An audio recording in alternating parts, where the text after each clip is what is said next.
Mr. Darko. I'm sorry, Miss Farmer. I don't get this. Just place an X on the lifeline in the appropriate place. No, I mean, I know what to do. I don't get this. You can't just lump things into two categories. Things aren't that simple. The lifeline is divided that way. Well, life isn't that simple. I mean, who cares if Ling Ling returns the wallet and keeps the money? Has nothing to do with either fear or love. Fear and love are the deepest of human emotions. Okay, but you're not listening to me. There are other things that need to be taken into account here, like the whole spectrum of human emotion. You can't just lump everything into these two categories and then just deny everything else. If you don't complete the assignment, you'll get a 0 for the day. Let's go over this again. What exactly did you say to Ms. Farmer? I'll tell you what he said. He asked me to forcibly insert the lifeline exercise card into my anus.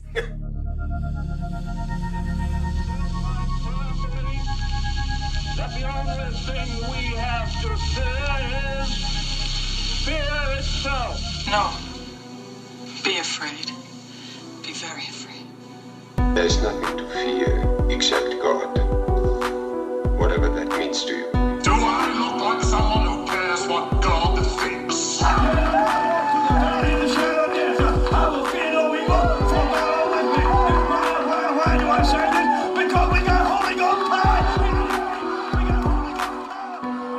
power. You're listening to a podcast exploring faith and fear, what scares us and what saves us.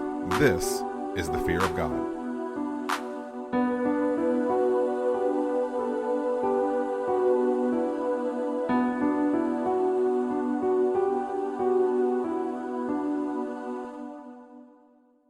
Hello, and welcome to a very special episode of the Fear of God podcast. We are so glad you're here for the second installment of our umbrella series for the year, that of 2020. To know exactly what it's all about, go back and listen to our pre-cap episode at the end of January for some deeper insight. But basically, all of y'all are voting on your favorite horror films from the last 20 years, and we're covering one of them from each year. Speaking to you right now is one of your hosts, Nathan Rouse. And, typically with me is fellow co-host Reed Lackey, but he was here a minute ago, and I got to be honest, y'all, he kind of bowed up a little bit, and he accused me of lacking commitment to Sparkle Motion, and then he huffed off. Come on. There are things I lack commitment to, but Sparkle Motion is for darn sure not one of them. But, we'll figure it out. We'll sort it out when he gets back.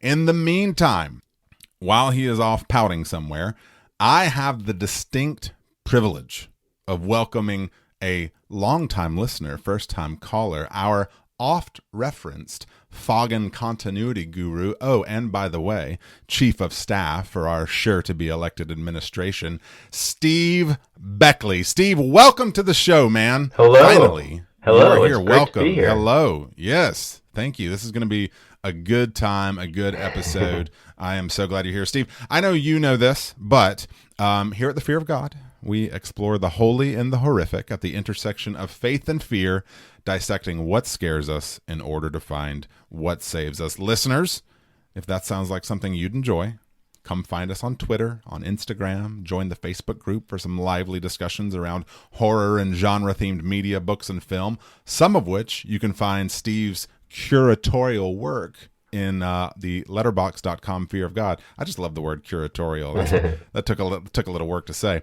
But at the Fear of God, we explore. We don't explain, except for right now, when I'm going to explain that you can listen to the Fear of God podcast on Apple Podcasts, Stitcher, Spotify, Overcast, CastBox, some others I'm not familiar with, but that you might be that you can tell us about. While you're at it, subscribe to us on your favorite platform. And by the way, leave us a 5-star rating and or glowing review. To find us on the web, visit thefearofgodpodcast.com, where you'll find an episode archive and be able to purchase merchandise from the show. By the way, Steve, thank you for modeling some of our merch. You're welcome. On the old merch perch page. You can see folks like Steve and various other fellow foggers and their Fear of God merch on t-shirts, mugs, cell phone cases, pillows. We also have the one and only Reed, I'm not afraid anymore, Lackey. Reed, you're back, buddy. Hey, man. I'm not afraid anymore. Oh, I love it. I love Oh, it. Steve my. won't know. Listeners won't know. I'm not afraid anymore has been a running gag for 20 years of Reed and Nathan friendship. So Reed is my more than just friend and podcast co-host. Reed is also my running mate this election year. And guys, I don't know if y'all heard, but Super Tuesday just happened and we won. We won. So that's really exciting. Steve, I hope you're prepping yourself for chief of staff. You know, that's a big deal. That's a big job. Yeah. Oh my gosh. We wouldn't trust it to anybody else, I tell you. No. Reed, welcome to the party. Thank Steve you. is present with us. You know, you got a little huffy before he got here, and so I just wanted to, let you know. Yeah, there are so many things that I want to tell you now that I know you're secretly voting for Dukakis. But Right. Meanwhile, we're just going to move right past that. Steve, it is so great. Well, Steve's he's here to audition for Sparkle Motion because you got so, kind of high horse. I about it. wondered who that was playing Notorious in the background. I was like, man, is the song just stuck in my head? No. Oh, these are some pretty good dance These moves, are some Steve. sick dance Oh moves. yeah, I have commitment. So you do have commitment. You do. Sometimes more than us, I think. But so Reed, you're back. We are continuing today our second installment of 2020. And Steve, I know you know this, but Reed is bearing the mantle these days of not just Reed, not just Riri, but he is in fact these days Lackey the Listicle, my occasionally listless list-making lackey. And I'm hopeful, Reed, that you might be able to kind of outline a little bit for our listeners how they can participate in 2020. Absolutely. So, ladies and gentlemen, what we need you to do, what we want you to do, what I think you will have a lot of fun doing is go to thefearofgodpodcast.com. Click on the banner up at the top that says 2020. You will see, as of this recording, as of this airing, you will see the years 2003 through 2008 are available for your voting consumption. We want you to go there. We want you to pick all of the films, all of your favorite films from that year. We need your participation. So please go to the website, click on that. It's super easy for you. You will know which surveys are still available and which ones are not by which years have films underneath them and which ones don't. So if there's not a film underneath it, then we still need your vote. So go to thefearofgodpodcast.com, click on that banner, make your vote count, and we will be counting down your top 10 favorite horror films of each of those years as we make our way through this series. The first wave, the first phase of this is going to be through 2008, and we are very, very excited. We've already just one entry in. We've already just sort of kicked the door down. Yeah, I was going to ask, Steve, how did you enjoy last week's Shadow of the Vampire episode? Oh my God, that was wasn't it crazy? spellbinding. It was so crazy. What a sport. You're a good sport, Steve. No. You said that wrong. Steve, you're a good man. You're a good man. You're a good man, Steve Beckley. Indeed. Wow, how weird it is to actually be able to say that to you. You're a good man, Steve Beckley. I feel like I'm feeling some real deja vu. Well, there. no, wait a minute. You know what? Steve, we know you, but our listeners don't know you very well. We need to let them get to know you. Do you mind if we if we kind of put you through your paces for a minute and get to know you a little bit? Sure, I can. So any guest that we have on here, we like to ask them a very brief bevy of questions. So I'm going to start by saying a brief bevy is a really great phrase, like cellar door, isn't it? like brief bevy kind of ranks up there. It does, at least second place behind cellar door. So first of all, Steve, like, what's your sort of intersection with the horror and or faith community, either or, and maybe give us a couple of your favorite horror films that you like, and then just tell us a little bit about what you're into. I live in suburban Philadelphia in Pennsylvania. I'm a Christian. I am a Protestant. I attend a Presbyterian church. Nice. I'm married with one child, a 9-year-old son. I watched some horror on TV, I guess like Reed, before I was old enough for it, and I kept going from there. I think myself and my father and my family were really into science fiction, and that might have been my bridge to horror when I started out. I watched films like Aliens and The Fly and the yes. and then I got into like Friday the 13th films. So there were some things that were more sci-fi oriented that I didn't have to watch in secret late at night. Sure. Others that I did, I got into Joe Bob Briggs and I'm Joe really into Bob. that. That's right. Yeah. You are a fan of Joe Bob. Yeah, dude, I love Joe Bob. Supposedly I'm sorry to cut you off, but supposedly the new season is coming back this summer. There's going to be another season of his last drive-in show on Shudder, which I'm super excited for. Very, very excited. Yeah, I've only been subscribing to Shudder since Tigers Are Not Afraid, so I'm still catching up with all of that. That's a great service. Yeah, they're so really yeah, cool.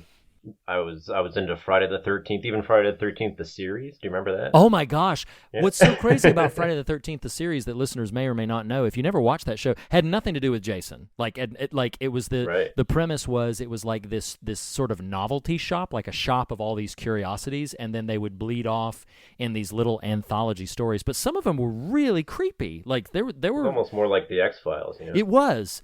Yeah. And it's funny. I think that Steve just was trying to like ingratiate himself a little bit just there. So you succeeded. Oh yeah, I was. Nailed I it. was and still am a big X-Files fan and Awesome. Lost fan and nice, man. You're at home, man. You're in Welcome good company. home. So I have to ask. So this is a question that Nathan loves to ask, and I love to hear the answers to. So what scares Steve Beckley? What are you afraid of? Yeah, I was thinking about this a lot, and there's a difference between what's scary, and then what's just uncomfortable or discomforting. So first, a lot of things came into my mind, or what was uncomfortable. But like things like crowds. I don't like being in crowds. Ooh, I'm kind of an introvert, so I don't like being just crowded. Not having anything to say, awkwardness. I'm always afraid of just being tongue-tied. So yeah, hopefully that doesn't come up too much here in this podcast.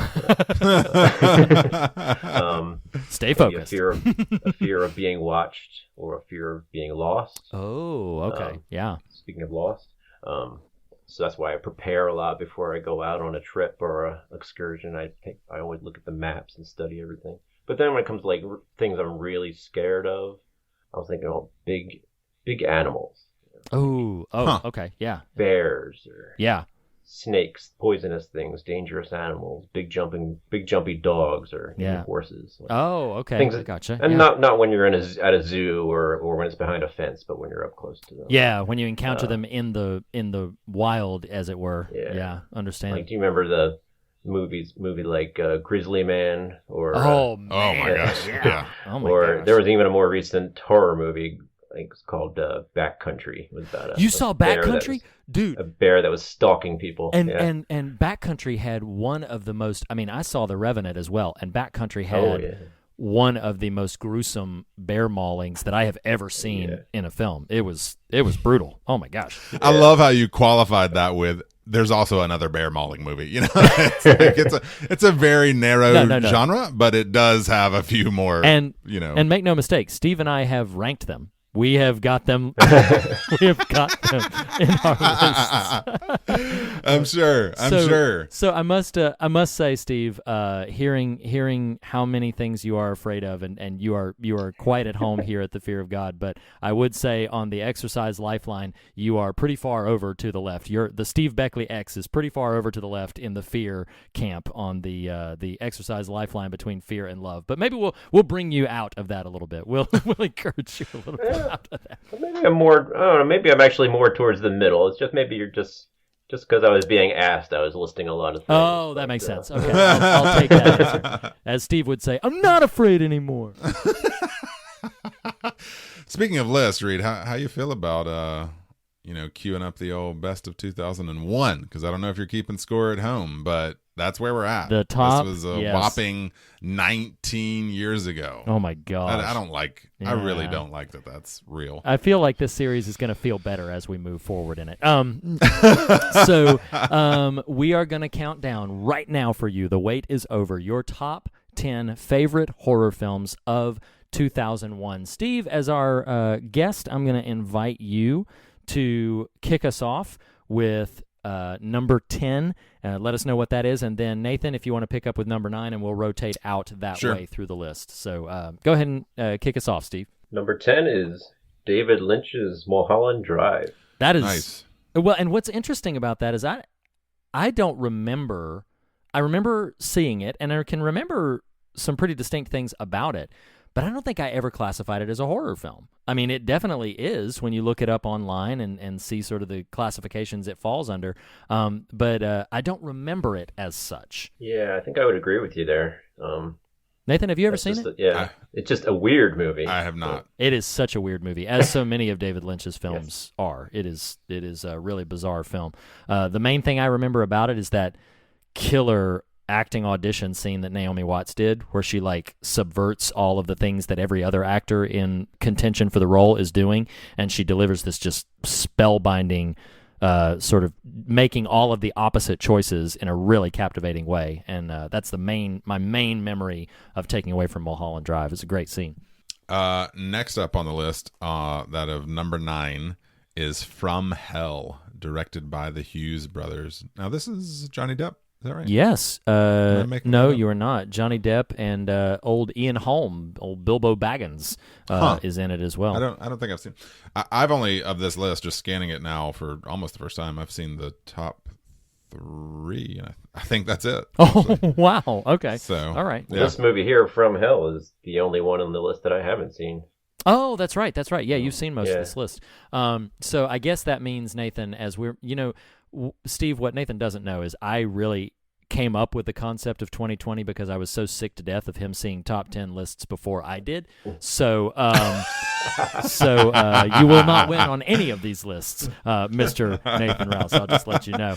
No, that'd be a lot more work than I want to put out. Yeah, you're right. Understood. I will just auto concede to you. So, just a brief word about From Hell. It is a film about the hunt for Jack the Ripper, and honestly, I cannot remember it well enough to know how I felt about it. I think I was kind of middle of the road about it. But yes, your number 9 favorite horror film. Number 8 is a film I remember far better than I want to. Directed by the one and only Ridley Scott of Alien fame. It is Hannibal, starring Julianne Moore and Anthony Hopkins reprising his role as Hannibal Lecter. I did not like this film. Personally speaking, I do not remember caring for it. But how did you? So Nathan, I don't think you've seen it. Steve, how did you? Now, is this sequel? Because Red Dragon is prequel, right? Yes. So Red Dragon is the film that was made after those two, but is a prequel chronologically in the events. But Hannibal is the one that does follow the events of Silence of the Lambs, narratively and production-wise. Steve, what did you think about Hannibal?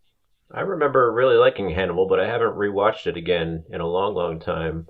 I do own it on disc, so I might rewatch it again. Let me know. Yeah, let me know how you think, what you think about it when you see it again. I remember actively disliking it because I felt like it was a bit ham-fisted. That climactic scene involving, I'll just say, Ray Liotta's cranium, really just sort of put a bad taste in my mouth. Yeah, a good taste in Hannibal's mouth, but a bad taste in mine.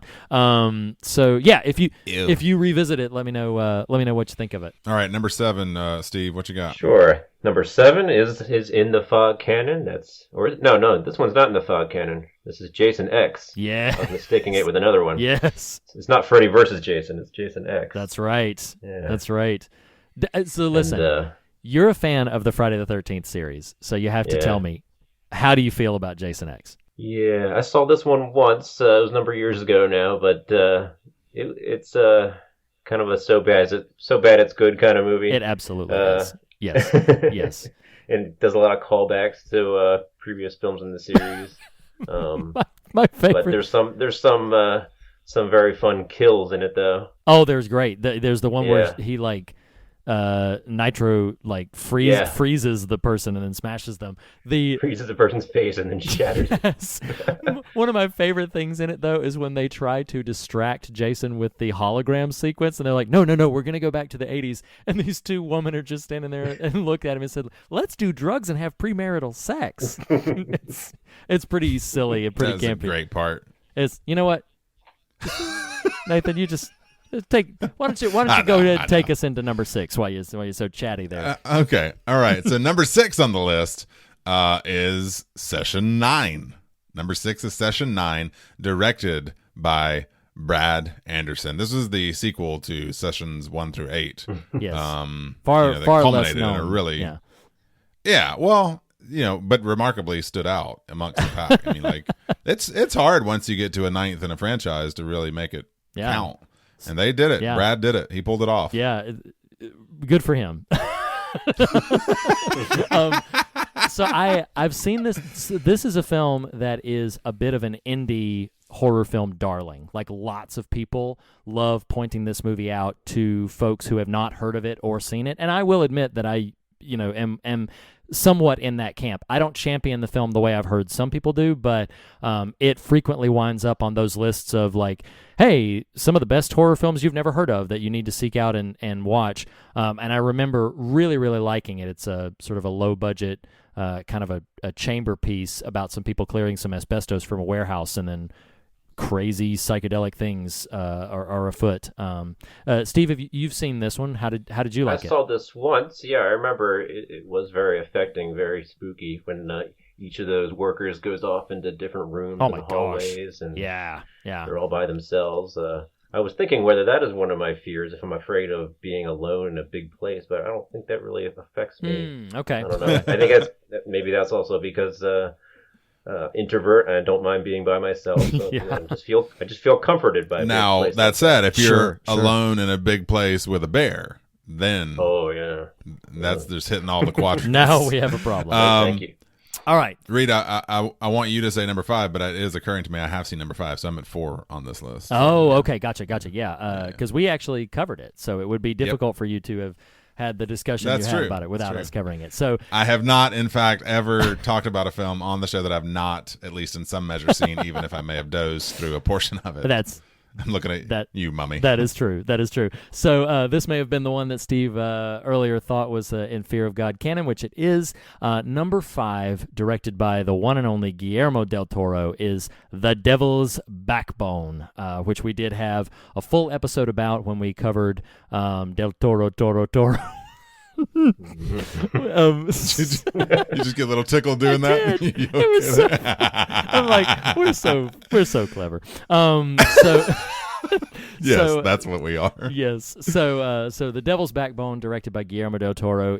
Go back and check out our episode on that. It is your number 5 favorite horror film of 2001. Steve, what's number 4? Jeepers Creepers. That's Yes. The Creeper, right? Yes, that is the villain. Yeah, the Creeper is the villain. Nathan, you haven't seen this? No, I have not seen Jeepers Creepers, but I have heard the song that follows with "Where'd You Get Those Peepers?" That's true. It is a crucial element of the film. But I would expect no less. So I have been debating the entire time that this list came out. I have been debating about whether or not to say this, because this is not funny. This is not a joke. We are going to struggle a little bit to know how to handle this, but I cannot mention this film without mentioning this truth. I used to love this film, and my memory of it, I was quite fond of it. I think it was a great sort of creature feature that is a really tight thriller, very effective. And then I found out that the director is a convicted pedophile, and it really upset me to the degree that I find I have now severely complicated feelings about this film. I love that you just shamed everyone. No. That's not my intention. But it's it's one of those things that everybody, all of you who voted for this and like it, just guess what? You're idiots. No. Because hear me, that's the thing. It's one of those things I almost wish I didn't know, because I think this film is quite good, and I think it makes perfect sense that it would be as high, if not higher, on this list by merits of the film. And I believe that information about the director is pretty buried in terms of it's available if you do any degree of digging about it, but if you're not searching for it, there's not this big campaign to excise the Jeepers Creepers franchise from the world, but it just it just Did you was there a reason during an Arnold phase that you had to say the phrase Jeepers Creepers? Because I feel like I just heard it in your voice. Jeepers Creepers.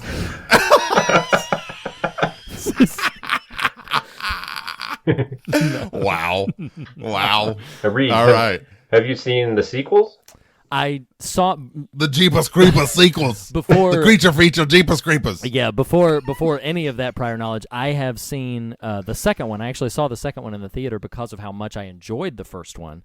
I found out the information that I just shared prior to the release of the third one, so have not.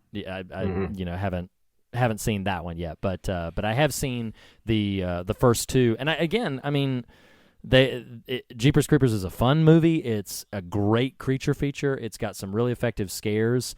It's a really well-crafted film. I wish that I was better at compartmentalizing what I know about the director from the film. The plot of the movie, it starts out seeming a little derivative of Duel. Do you remember Duel? Yes. Steven Spielberg's film? Oh yeah, absolutely. But then it just goes off in another direction about halfway through. Completely to bonkers, like full-blown monster film, as opposed to just this subversive, like, brother and sister team trying hard to get away from a kind of a creepy guy. But that's it. Yeah, there was a. That's why. That's it. The creepy guy. He's a creepy guy. Super creepy guy. Because it was the Monster Mash. It was. That was where it happened. We got to do that again. That was fun. Speaking of doing things again, number 3 on Best of 2001 listener voted list of listicles is The Others, directed by Alejandro Amenabar. I have seen The Others, so I can chime in here. You and I watched it together, actually. Did we? Yeah. That's sweet. Last week, I referenced my brother and I doing the Max Schreck hand motions right. as Willem Dafoe. My sister and I sometimes, because there's a really odd line delivery in The Others, and it's when Nicole Kidman is seeing, she's attempting to flee the house, I think, and encounters her husband come home, right? Mm-hmm. It might be a dream state. It's been a while since I've watched the films. I don't remember if it's a dream state or what, but he just goes, "Sometimes I bleed." And it's just a really weird line delivery. And so that just kind of comes up, every now and then. Yeah. It's really funny. But no, I do love The Others. Yeah. I remember. This is our house. Yeah. I remember not liking it for reasons that I wonder if they would still hold up, because I remember not liking it because I viewed it at the time we saw it as very antagonistic towards faith, which I know now is the actual perspective of the director, and I remember that at the moment, just where I was in 2001 and viewing it, severely hindered my ability to enjoy the film. I remember it being very well made, but I wonder if that would still hold up as a detractor from my ability to enjoy it if I watched it again. I mean, yeah, you're much more of a heathen these days. Wow, so that's probably so. Yes, okay. Be like, I mean, yeah. Here we are, 3 years into this romp. Jeepers Creepers. Oh my gosh. The others that's in the Lost universe. Nice. Oh yes, indeed. it is. Yeah. It is. Others. That is a others. That is a horror film I could get behind right there. Is the Others from the Island. That's pretty cool. I'm so privileged that I get to be the one to say number 2 because I love number 2 so much. So number 2. We're gonna ignore that one. Wow. Directed by Bill Paxton. We covered this quite a bit of time ago, early in our days of Fear of God. It is Frailty, which is a film. If you've listened to that episode, and if you haven't, go back and listen to it because it's a fun episode. Frailty is a favorite horror film of mine. It's a film I highly regard, highly respect, and massively love. So Frailty has actually the distinction in continuity guru Steve Beckley can be present for this, has the distinction in Fear of God lore of being the episode that taught us to pivot at the time what was David S. Pumpkins to the end of the episode. Yes, it's true. Because I think we may have done on the front end of talking about the film at all, right? Yeah. I can't remember we at this did. point. Yeah. But Reed and I debriefed after that conversation because so much of I still don't hold the film in the similar esteem as you do, but I got a lot out of that conversation such that I would have changed some of my ratings. And so absolutely that conversation is to thank for that. That's why we do ratings at the end, is all because of Frailty. Yeah, Frailty, that was episode 31. Nice job. That's nice. And it was the following episode, Split, that you started having scoring of and ratings of your films. So. Yes, it's exactly right. Yeah, there it I is. believe you went that long without doing it. Yeah, see? All right, Steve, you have the distinction of telling us about the number 1 top 10 horror film of 2001. Take it away, brother. That would be Donnie Darko, directed by Richard Kelly. Dun-dun. Yes. So we're going to have an extended conversation about this film in particular, but before we do, what does everybody think about this list? I know, Nathan, you might be a little inhibited by some of that, but it...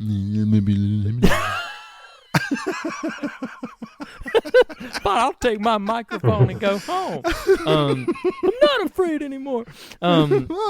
So as we kind of discussed last week, like I did find it. So last week's winner, the number 1 film, was American Psycho. Go back to hear the entire list and listen to last week, but the number 1 film was American Psycho. I found it interesting in real time that American Psycho was also kind of a satirical send-up of 80s pop culture, as in many ways is Donnie Darko. So I do find it interesting that those 2 films back-to-back are the top horror film of each of their respected years. But what's interesting to me about this list is I'm seeing a lot in the list of like favorites. I'm seeing a lot of big monstrous horror films. Jason X, Hannibal is kind of over the top. Jeepers Creepers, and then that's also but it is also. Partnered up with some films that are a bit like Devil's Backbone and Session 9 are kind of cut from the same cloth in that they are films about isolated communities and spectral things happening in those isolated communities. And so that's just interesting to me. I know 2001, we had firmly gotten past the Y2K scare. Many of us were like, okay, well, what now? You know, the 2000s were kind of the first time that we didn't really know how to start defining our decade versus like the 80s and the 90s and the 70s and stuff. So nothing really scary happened in 2001, did it? Not at all. Right. So what's interesting it's about funny, that... It's funny you say that because I just looked up when did Donnie Darko release, and it's actually in January. Yeah. But it will be interesting. I don't know where these lists are going to fall, how and if 9/11, at least in ethos, plays into what gets made horror genre or otherwise. You know what I mean? That'll be interesting to see if that starts to... I thought that was part of the trivia behind Donnie Darko, was that it was delayed because of 9/11. It was supposed to be released like right around that time in September. That's because it released in January of 2002? I mean, I don't think so, but it was screened at the Sundance Film Festival on January 19th, 2001, before receiving a limited theatrical release on October 26, 2001. That might be what you're thinking of, Steve. October, yeah. So that limited theatrical release in October that must have gotten pushed because of 9/11.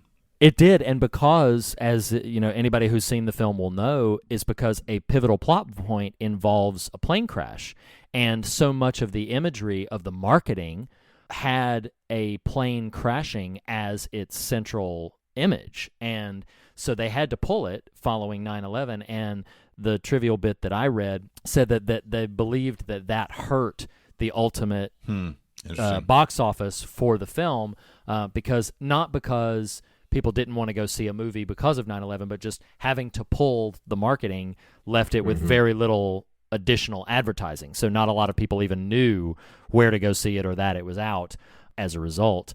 One thing before we move on into this more specifics of Donnie Darko, Nathan, can you do what we did last week and pull up our... Do what you do.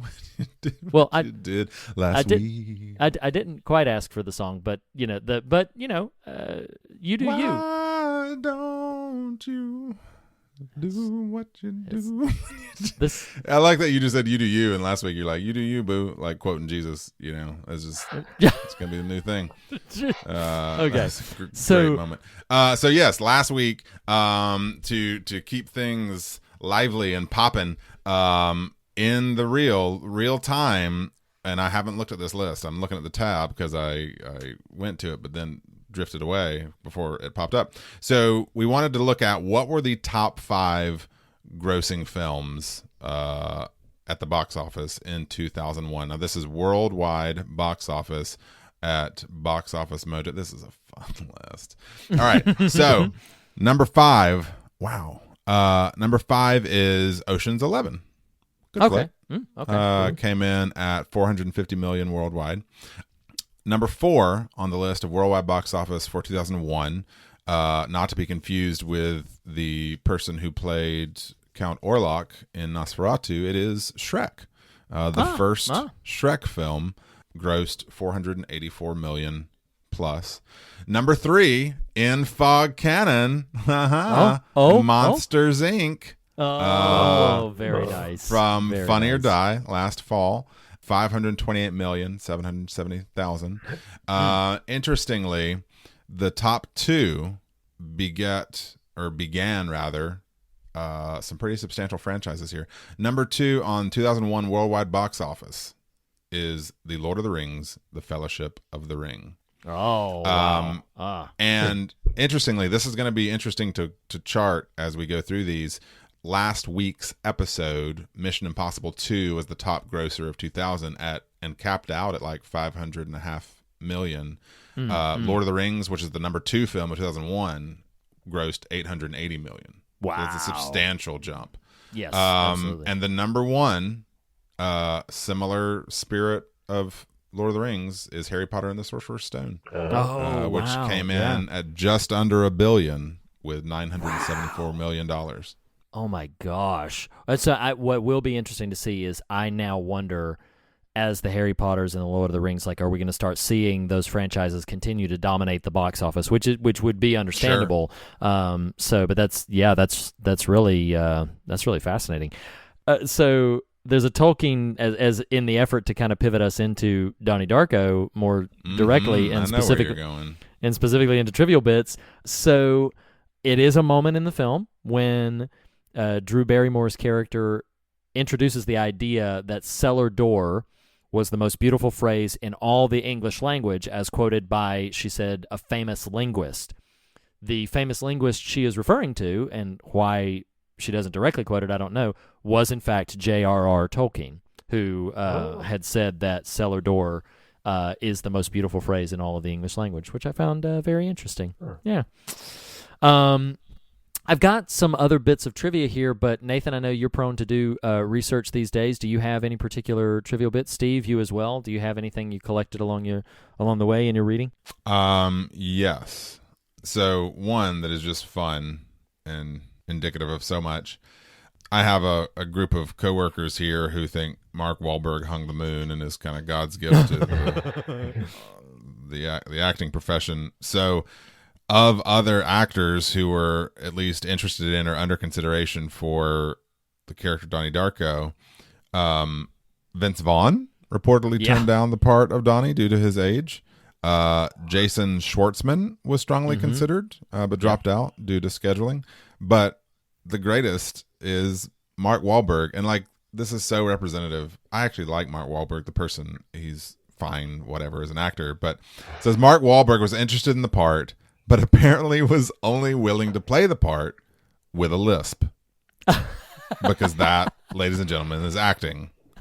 It's like adopting some random affectation and being like, what? I've got a lisp. I'm acting. Oh my gosh. Cheese and crackers, Mark. Cheese and crackers. Did you hear who the first choice? Did you hear who the first choice to play the dad was? Did you read that? I did. Yeah, Andy Dufresne himself. That's exactly right.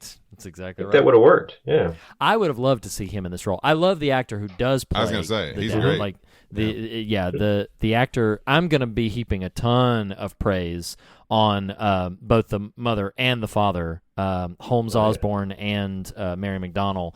But Steve, you got any trivial bits for us? We just kind of round table I think this? the casting of the film in general I loved it. I mean, all these great character actors. And Mary McDonnell, I'm a big fan of BSG. Mm-hmm. Yeah. Laura Roslin. Wow, that's hilarious. Because you know, when BSG was on, I actively and avidly watched it, and just watching Donnie Darko, which I hadn't seen in years, I was like, I know her. But it just was not clicking with me. I'm glad you brought that up. She's wonderful in this. And you mentioned Jason Schwartzman, but did you know that on the side he was in a band? I don't know if he still is, but the band is called Phantom Planet. No. And another member of that band is in the film. It's Alex Greenwald, who played the bully character Seth. For real? Oh, wow. Mm-hmm. That's interesting. I did not come across that. That's interesting. He's not really an actor beyond Donnie Darko that I know of. That might be the only thing he was ever in. Oh, okay. One of the very few things. So, but, yeah, he did very well as that character that you love to hate. Yeah, absolutely. But then you have Seth Rogen as his toady. So, yeah. Which is his very first ever feature role. I got to confess, I am actively not a Seth Rogen fan. I actively dislike Seth Rogen, and I remember I'm like, yeah, of course, your first line here would be right. Just some juvenile comment. Right. Oh my gosh. While we're talking about actors and appearances and stuff, the film obviously preceded Cabin in the Woods by about a dozen years, so I did not recall until this viewing. Old Fran Kranz steps out of Frank's car at the end after he runs over Gretchen. You know, what? Who? the guy. Oh gosh, now I'm blanking on his character's name. Fran Kranz is the actor, but he's in Cabin in the Woods. He's the stoner who figures everything out. Is he the clown at the end of Darko? Yes, yeah. He's the clown that steps out of Frank's car. Yeah. He's credited here just as passenger in and I saw him. I remember when I watched it, it pinged me, and I was like, I know that looks like Fran Kranz. And then sure enough, the IMDb credits confirmed it for me. But yep, it doesn't even have a speaking line and doesn't even have a name for his character. But I was like, I know that guy. I know He's you. come a long way. He sure has. So a couple more bits of trivia. Again, we can roundtable this if we want to. So we've already mentioned the promotional material heavily featured a crashing plane, and so that was pulled because of 9/11. And so the film really didn't take off until it hit DVD, where it built this kind of cult following. But something that you both know, but the listeners don't, you got a little bit of a preview of it last week towards the tail end. So it was an active discussion as we were preparing for this episode as to whether or not we would discuss the theatrical release of Donnie Darko, or if we would discuss the later released director's cut, in air quotes that you can't see me do. The director's cut I had acquired some time ago, and I thought I had not seen it yet, but I was like, oh yeah, let's cover the director's cut. This is kind of shaping up to be a director's cut year. We did the director's cut of Midsommar. We're planning at some point to cover Dr. Sleep, which has a really excellent director's cut to that. So I'm like, oh yeah, this could be the director's cut year. Steve, you had first alerted me to the fact that the director's cut was not highly favored in Donnie Darko circles. I believe I had messaged you both after I finished watching it, saying that I considered it to be an inferior film. I will now go on record as saying I actively dislike it. I do not think the director's cut should be seen. I do not like it. I do not care for it. I think it ruins, in many ways, a film that is otherwise evocative and captivating and compelling in many ways, and it takes all of that and just slowly lets all of the air out of your favorite moments piece by piece and one by one, and I do not like it. I don't care for the director's cut at all. Well, and to be fair, Richard Kelly's career post Donnie Darko notwithstanding, it seems that even he doesn't like it being referred to as the director's cut. No, I don't know exactly what sort of arrangements or studio stuff happened there, but to him now, there might be a world where initially he did, and then it got such a poor reception. Like, nah, I'm good. I'm good with the other one. You know, No. The first one's fine. But at least according to the trivial bits, he distances himself from that title for it. Because most of what the director's cut brings to it is it changes some of the soundtrack, which the soundtrack is one of the best things about this film.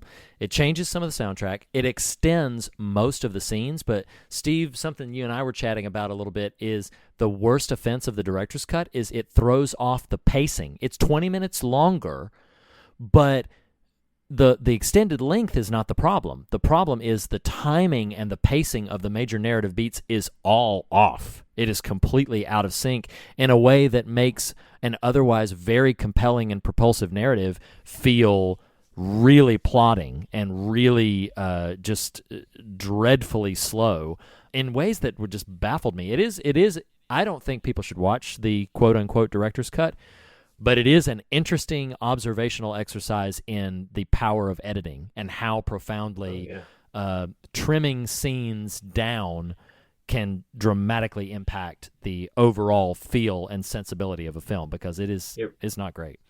Richard Kelly seems like a kitchen sink kind of director. He wants to just dump his brain into the movie and just put everything in there and keep it there so he can explain away everything, so there's no mistake about what he was intending.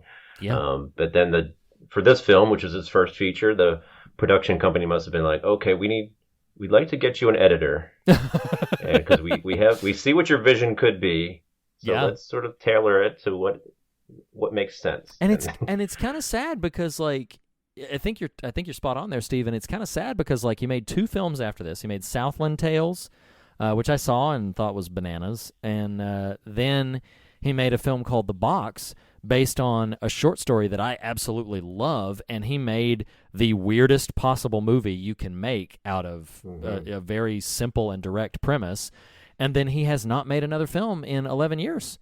Like, it's crazy. Like, it's like he made those 3 films and then just dropped off the planet.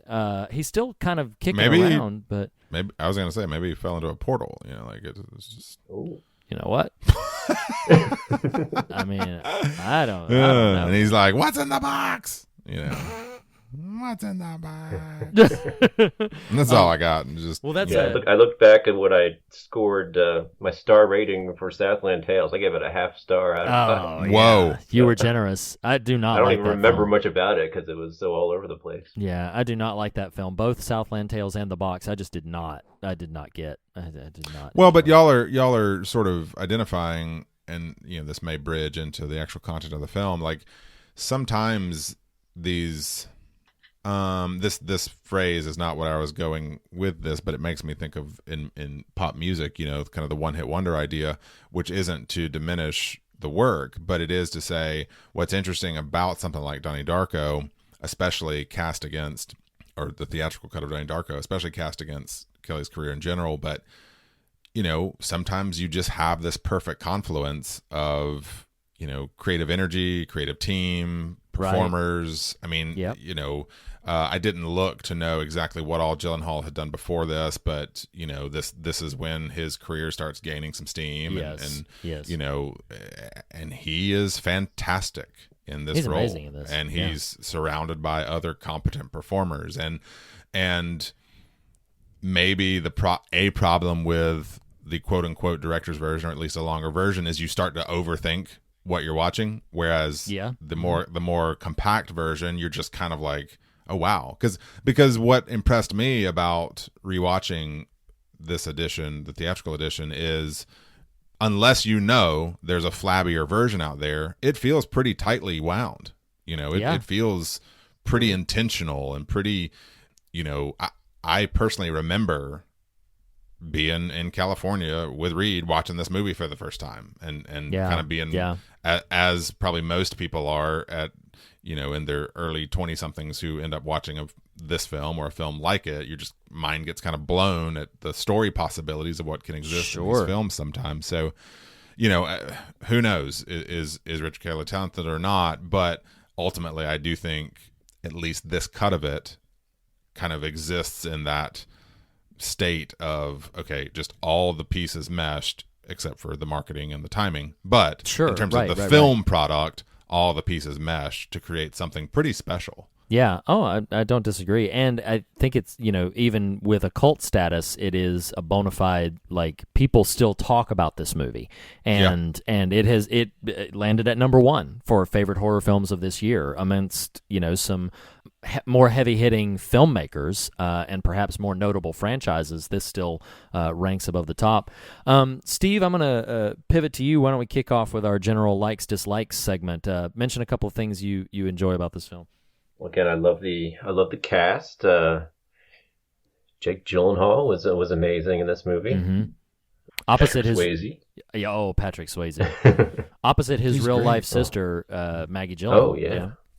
Oh, that dinner table scene at the beginning. Oh love my that. gosh. Yes, absolutely. Well, and piggybacking on who we've already sung the praises of, and I feel like a dope for forgetting Battlestar, but possibly just the difference in the settings of these two things is and the time from seeing all of this, it kind of brain farted on me. But there are some scenes in this where Mary McDonnell just kills it. She's mesmerizing. Oh my gosh. I mean, yes. I think about she and the dad, who I'm not trying to downplay that actor too. I mean, I had to split this viewing because I've seen it multiple times in the past, and so it was more a refresh. I had to split this viewing over 2 sittings, the second sitting of which was sitting in a car pickup line for my kids. So, it's not the most conducive scenario for plugging in, but I was getting teary at the end when the reset happens and you see the camera pans and you see the dad. I mean, like, y'all just reference his name. I don't have it in front of me, but he's fantastic. But specifically with Mary McDonnell, the scene in the counseling session, or not in a session, but with the counselor. Yes.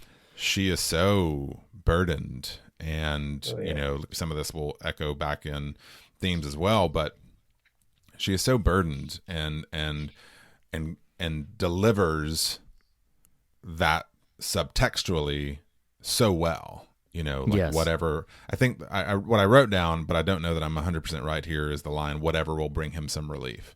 When the doctor is prescribing or suggesting some medication, but that coupled with the scene late in the film where the two of them have the back and forth. How does it feel to have a wacko for a son? Oh. She just says it feels wonderful. And I'm like, So the one thing about the director's cut, which I didn't go back and look, it might even be included as a bonus feature on the DVD, so you can experience it that way. There is a scene. I think maybe the only scene in the director's cut that is a whole brand new scene versus just an extended scene. Right. Is after that moment you just described.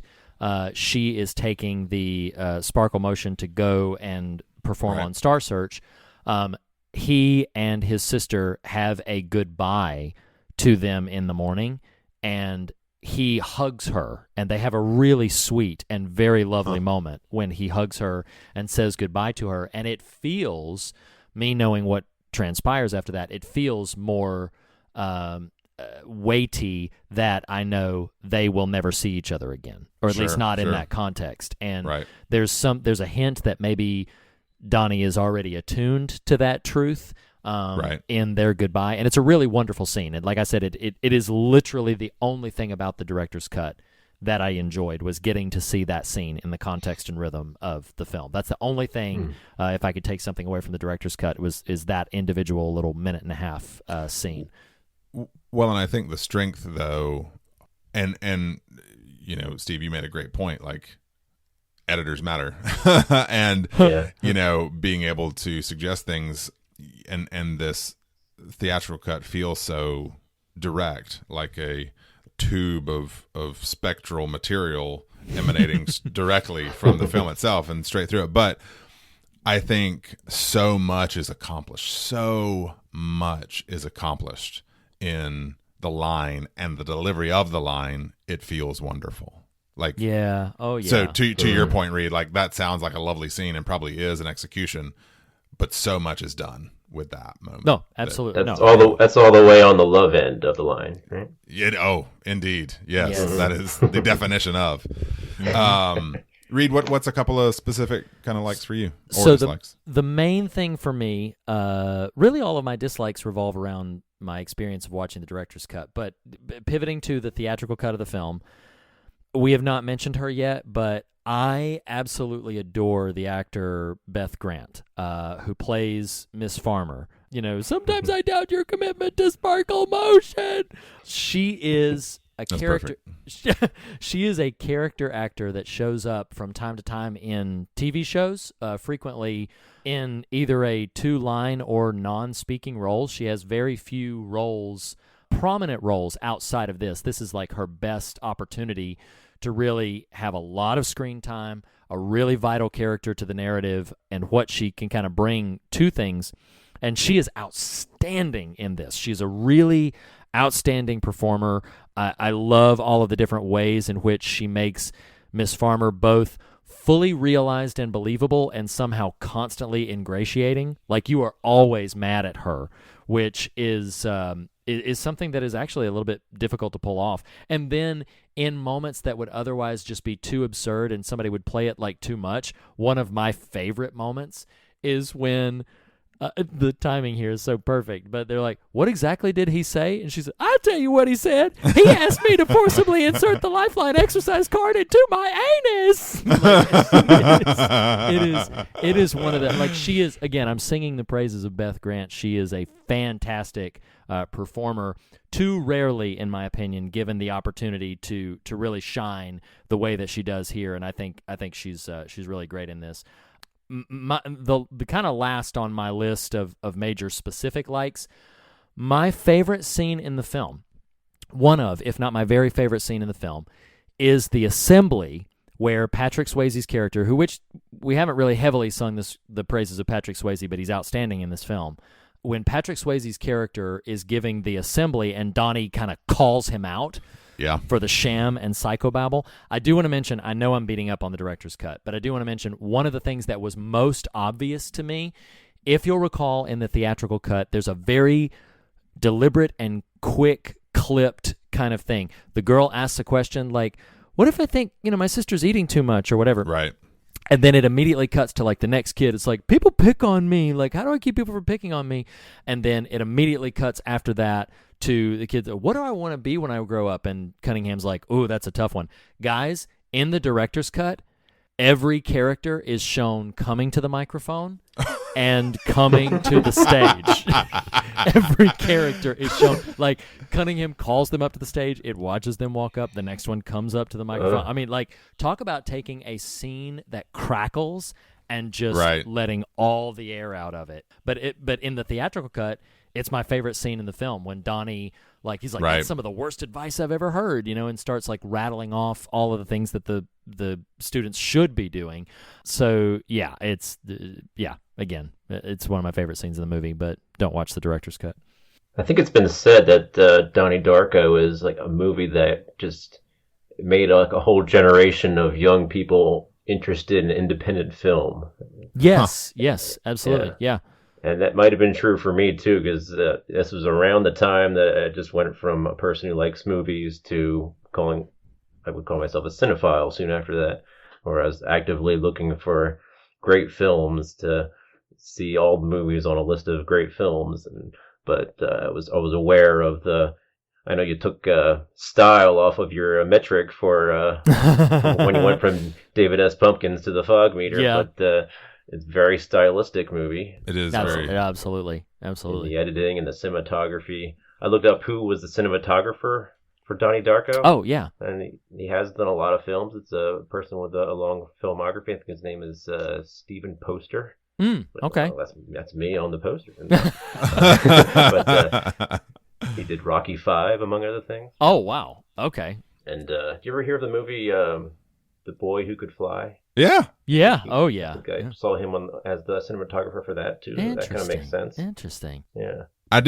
Steve, I got to give you some shout out here real quick. So I'm the type of person who, if I go visit someone at their home, I'm observant of their, kind of book collection and kind of what they display. And it just pinged with me that behind you is your copy of Donnie Darko sitting on your bookcase staring out at us. Wow. So Good eye Visual there. decorating. Yeah. Yeah. That's awesome. Inspiration. Yes. So I can't even claim that in the moment to have some Donnie paraphernalia here. We've at least referenced. I texted Reed today. I can't remember. You just directly said this, Steve, about the stylistic nature of it. Like, I do think it's unfortunate that to hear both of you describe the flabbier version does so much to undercut the strength of the theatrical edition. But Yeah. having not seen that version, I can sort of rest a little bit and just kind of my only knowledge being that edition. But it's so evocative. I love the mood. Yeah. I love the atmosphere. The it's funny even watching it this time, and this may just be me conjecturing and kind of imposing something that was not intentional, but knowing that A, it's set in the 80s, and B, the way the film opens had this very kind of John Hughes type of energy to it. Yeah. It's almost like you're buckling up for this insane version of Ferris Bueller's Day Off kind of thing. Yeah, I could say just from suburban, kind of teenage energy to it. John Hughes, who was highly popular in the 80s. Anyway, it for the first time ever, that kind of rung out to me. But this soundtrack is so good. I've been listening to Tears for Fears the last 24 hours just because of this soundtrack.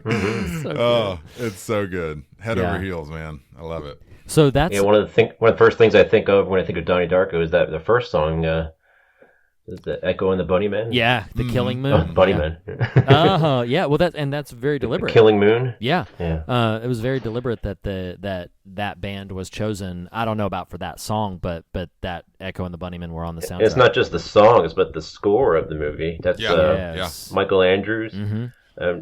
And I think my favorite piece is when he's sitting in the theater and the Evil Dead That's is on. so good. The Fog Cannon movie. Wonderful. Yep, exactly. The operatic kind of score over that. It's wonderful. And that whole sequence, so maybe this can pivot us a little bit into scares, because I think one of the but I do want to mention before we leave likes, dislikes, it cannot be overemphasized, the power and impact, speaking of soundtrack, of the final montage sequence It's so good. with Mad World, but not the Tears for Fears version of Right. Mad World, but the cover by Gary Jules playing over top of it.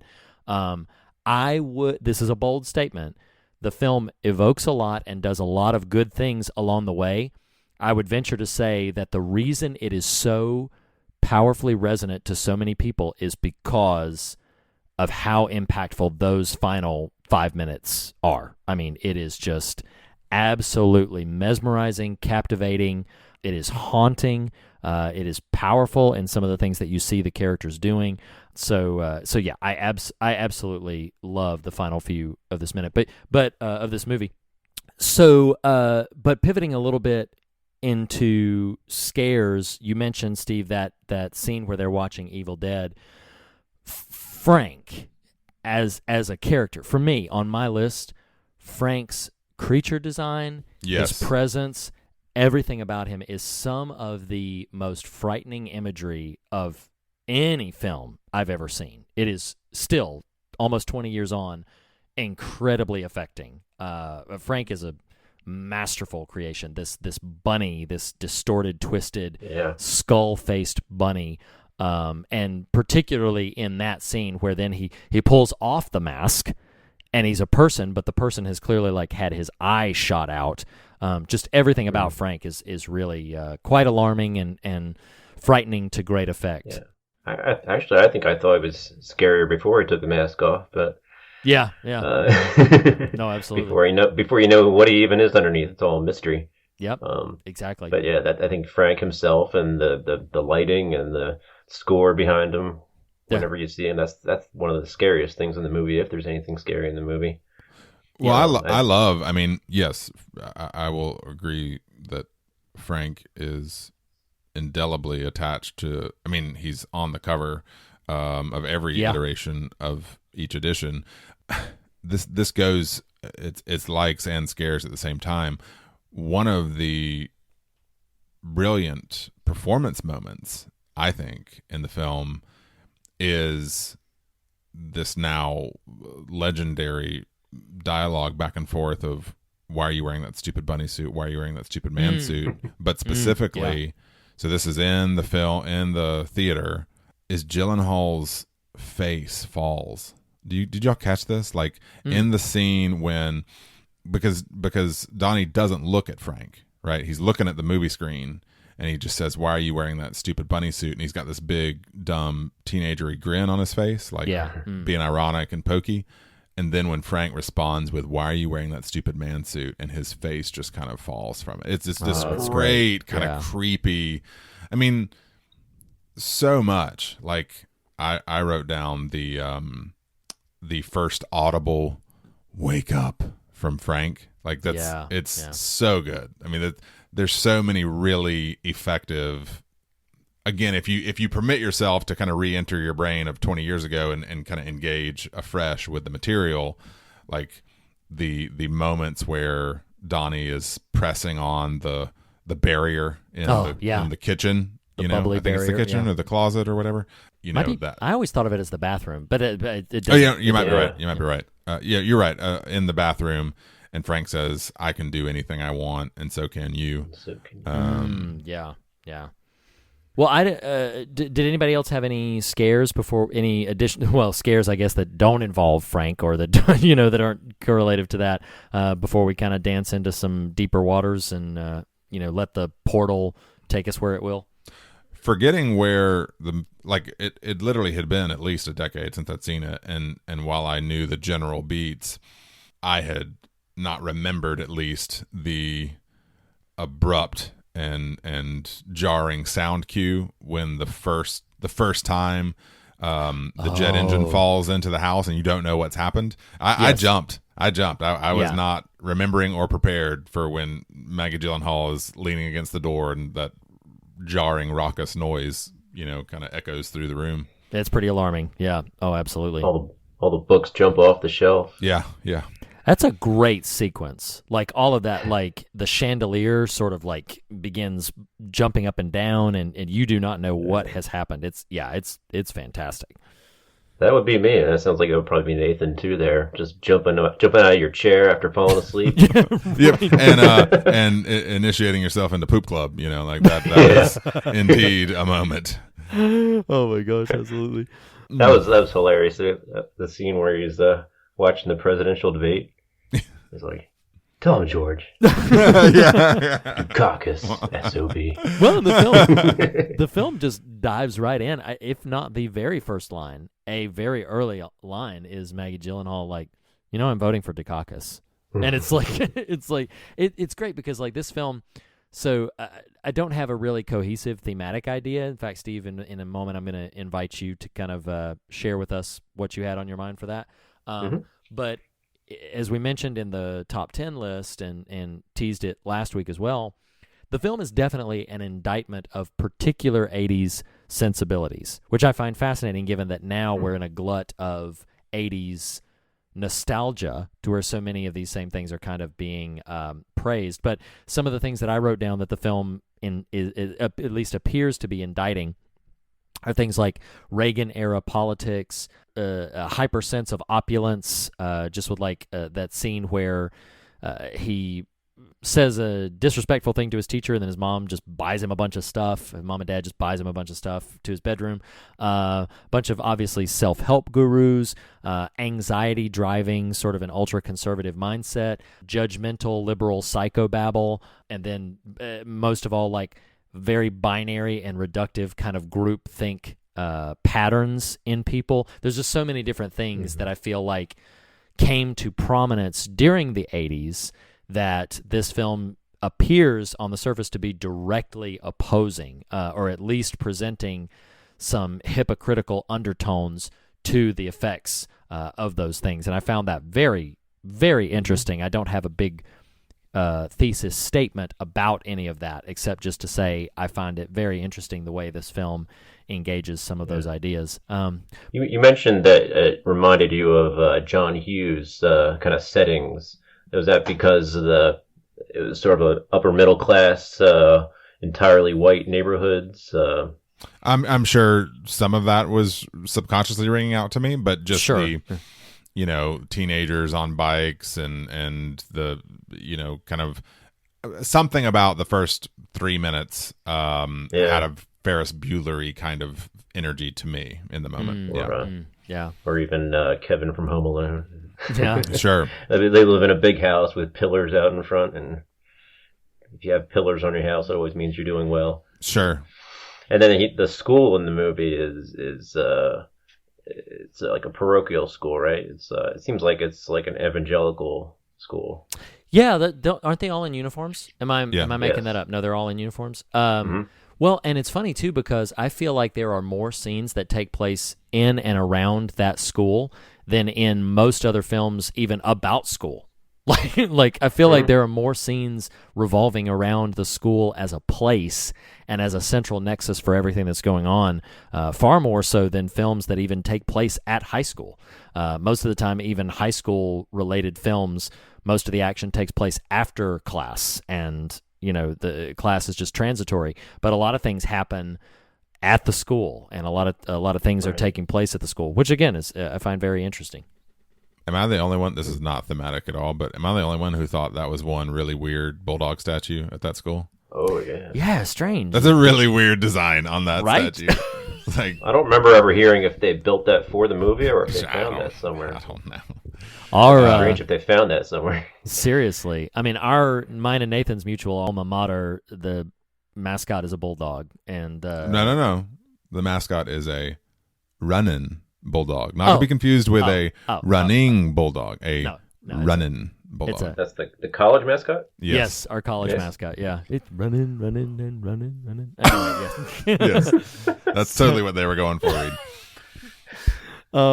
So Steve, I do want to invite you. I think a bit earlier in the episode you held back. So I want to invite you to tell me what you got going on. Yeah, I think a big theme in the movie is destiny and choice. The real life time travel, or being able to see all of our possible paths and choices that lead to them. That can be, Donnie said that this itself, being able to see your path, that's a form of time travel. This is his talk with Dr. Monotov, played by Noah Wiley. Okay, yeah. And then he says, well, to talk deeply about this is controversial, especially when we get far enough along in the conversation that we're getting into Christian doctrine.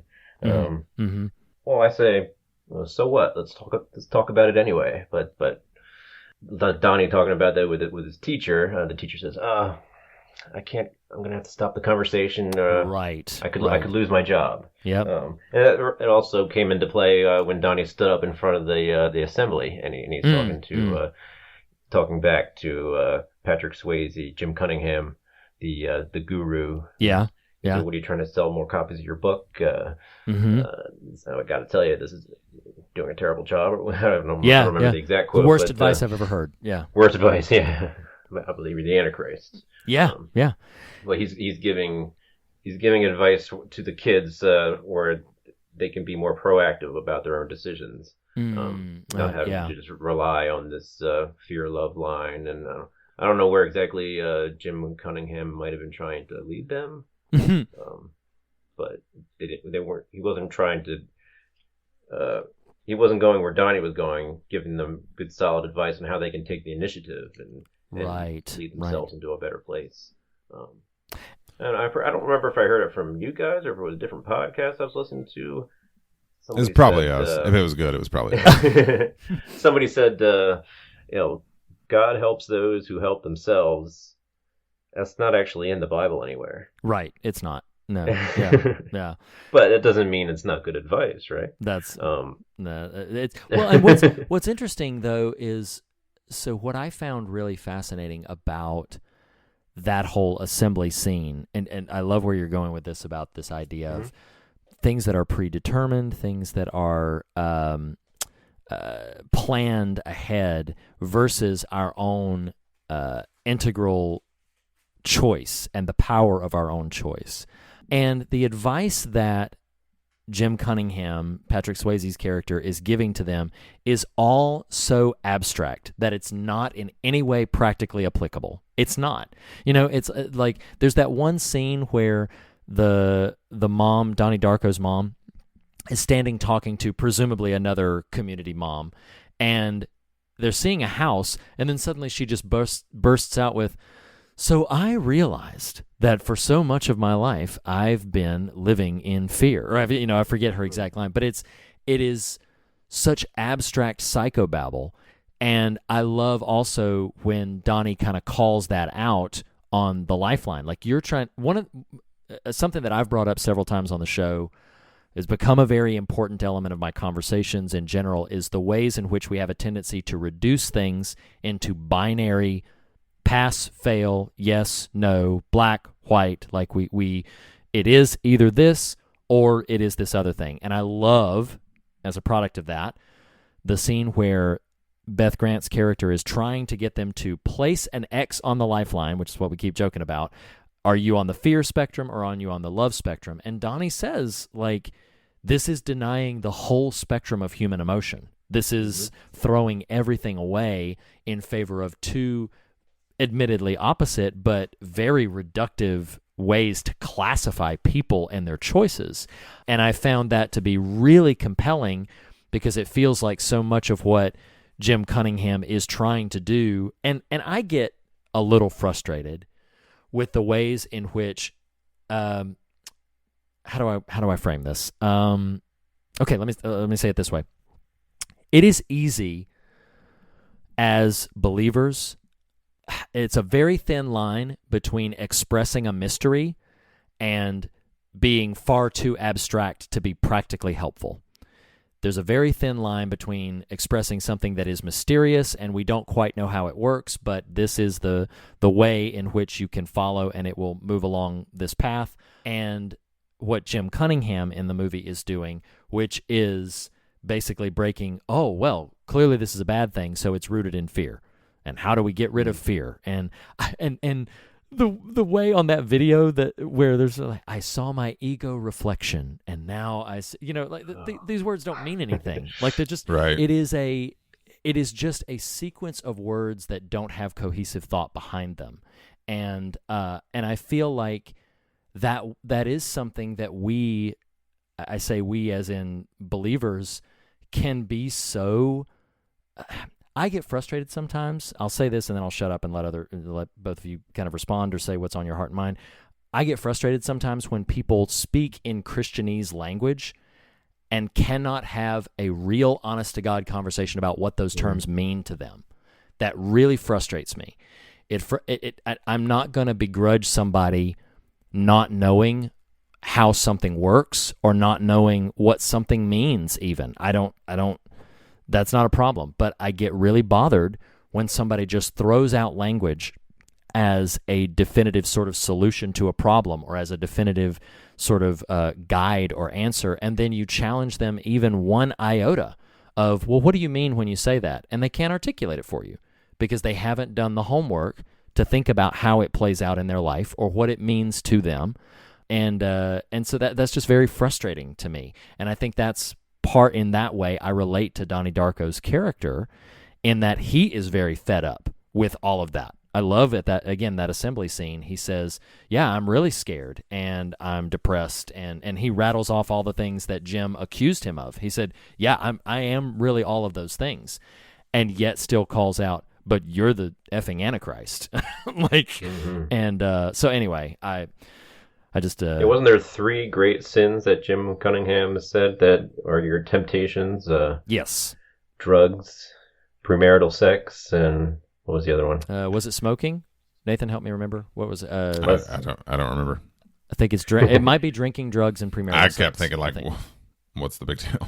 But Donnie was doing all of those things in the movie. Nathan's like, I call that Wednesday. Wow. I'm teasing. You know, I felt a pretty different sort of thematic take away than what y'all are describing. Like, I think all of what y'all are describing is there, but Sure. what was most resonant to me was a little different. And as a random insertion here, like, Steve, you mentioned Noah Wyle. Like, one of the only things I will fault this movie on is the absolute contrivance of Donnie talking to his teacher, being like, "What do you know about time travel?" I'm like, "Oh, that's an odd question. Let's unpack that a little bit." Oh, by the way, at the end of the scene, oh, guess what? You know what? I've got this random tome in my satchel that clearly probably is a little bit important and meaningful. You can have it, though. You know what I mean? It's just like, Yes. that was super convenient. Well, I think that's part of the intention of Richard Kelly. Is like there's a whole string of coincidences that and people, like characters in his life, that are just giving him nudges on the way to his destiny. Sure. And I think that's like, I don't know if Richard Kelly just thinks he's being clever there, and a lot of the young audience of the movie is like, yeah, that is clever.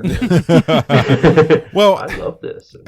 No, I think there's some validity to that. It just in the moment, this viewing, it struck me as really funny. Like, what do you think about this insane metaphysical idea?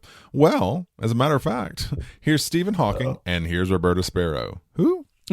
So, the things y'all are mentioning, I think, are all very present, but what really was resonant to me, and perhaps one of the reasons for this film's endurance, is kind of this, like,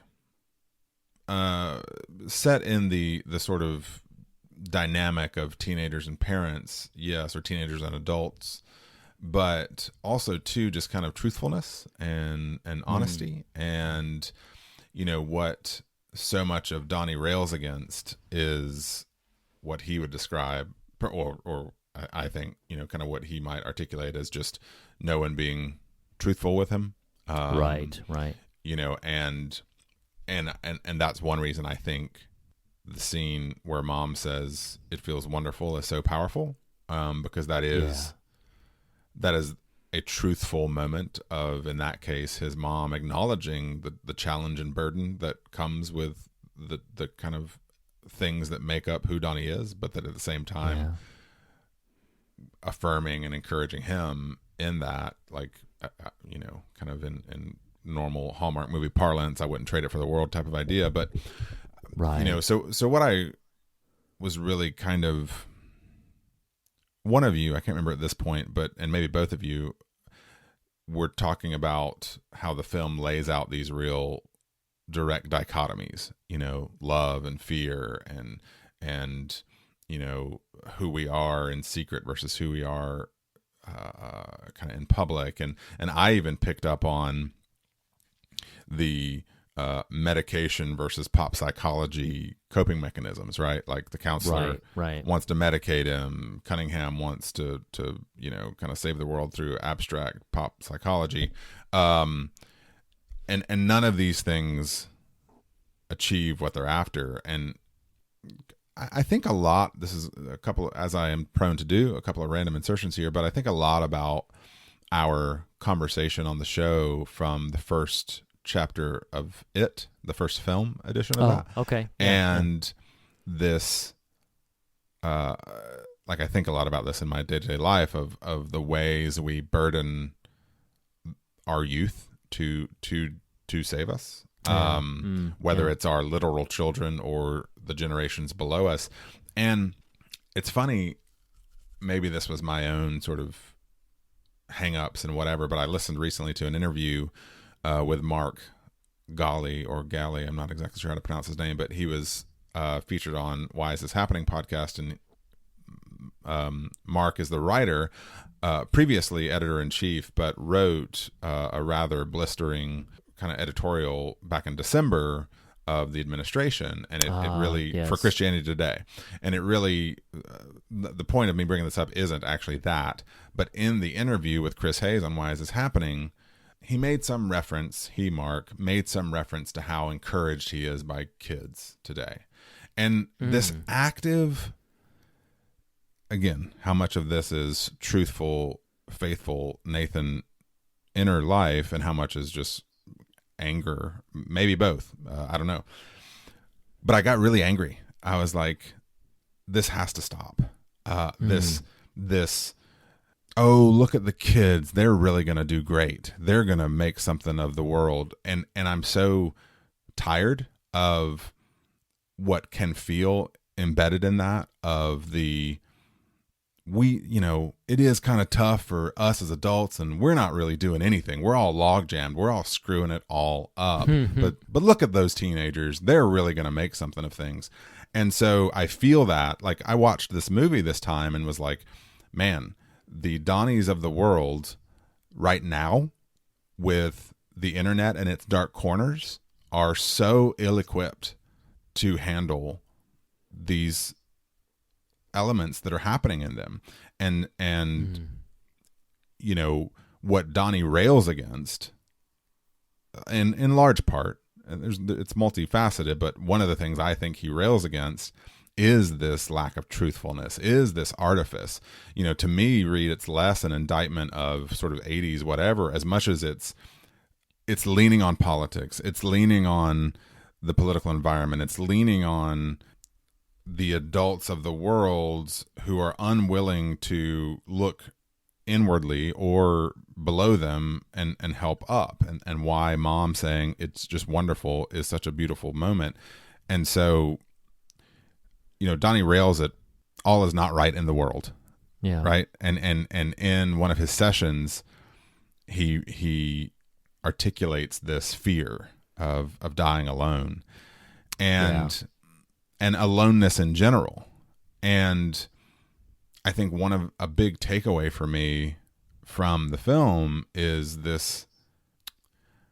I actually want to validate the Donnies of the world and say, you're not wrong. You aren't crazy for identifying an extreme dissonance in what we say and what we do. And what we say, and how, if you actually follow what you say, helpful or not that is. That adults can be both heroes and hypocrites. I do think that maturity and wisdom is learning to live with that tension, right? Like, I'm empathetic to a Donnie, but I also know, like, if that person, if a Donnie Darko type character can be cared for and just wrapped in that wonderful mother love, and can journey forward, making the road by walking through whatever's next, they're going to reach this point of maturity that's able to hold in tension that a Jim Cunningham, who is a well-intentioned human. I don't watch this movie and think, what a fake asshole, right? I don't watch that and think that of Jim Cunningham. I think, drank his own Kool-Aid, developed this pop psychology, but is well-intentioned, but is also extremely polarized in his inner self. And I don't know exactly where I'm trying to land the plane here, but something that's kind of beautiful that happens in the film is you've got Donnie who's afraid of dying alone, of being alone and ultimately dying alone.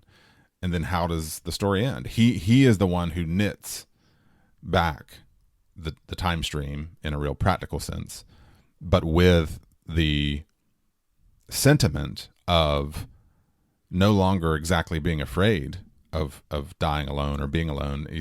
The final words he says of the film is, I just hope that when the world does come to an end, and hope itself is a signal of a lack of despair, right? I just hope that when the world does come to an end, I can breathe a sigh of relief because there will be so much to look forward to. And that is such a dramatic change of character, change of intention that, for better or worse, he had to find on his own. I don't know. I think all I'm trying to get to here is simply to say, to me, a major takeaway that happened for me is trying to hold in tension that the world and the adults in it are all equal parts awful and beautiful, right? Like, and being able to figure out how to live in that dichotomy which is really challenging. You know, I mean, I feel like I'm brushing right up to it, and it's a little far afield of the film, but it is actually resonant with like Swayze's character. I've referenced him on the show before, I think more than once. You know, just learned this week, made major headlines that Jean Vanier, who is the founder of the L'Arche community, his own sort of community, did an investigation into some things posthumously. Like, he passed away last year. Yeah. And what came out of this investigation, which has every reason to be believed as ethical and with integrity, conducted with integrity, revealed some terrible, terrible things. And, you know, and so I learned this, like, so when I say I watch someone like Donnie wrestling with the tension of heroes and hypocrites, that's coming from a real place of like, I'm trying to figure out how to hold these things in tension, that great good is not completely vanquished by heinous wickedness, you know, and trying to walk into that. I don't know. Anyway, so. Well, so what's interesting is I don't think I'll need you to unpack it any more than you already have, which I think was pretty substantive. I am interested by your take on Cunningham's character, because I have never seen him as anything other than, with one glaring exception, which I'll mention in a second, I have never seen him as anything other than a representation of the deep, abiding hypocrisy in, hey, I have your answers, I've got it fixed, sure, follow me, do what I'm telling you to do, and then everything will be okay. With the one exception that in the Mad World montage that takes place at the end, huge props to Swayze for a non-speaking moment of acting where he is clearly shattered by the truth of what he knows. And you can read any number of things into that he's scared people will find out, that he is scared he himself is a fraud, that, you know, whatever it is, the weight of facade has fallen from him, and now he is just left with all of the fear and devastation that sits with him. But I am interested, like, it is interesting to me to hear you infuse so much compassion towards his character, because even though in that moment I recognize the vulnerability that character displays, I always viewed him as a pretty direct link to hypocrisy. I mean, Donnie burns his house down to expose the hidden secrets that he has been holding on to, while telling everyone else how they should be living their life, and that he has the answers for them. Right. And I think, as a real kind of just academic answer to your question, I think the movie is about polarities and how or if we reconcile them.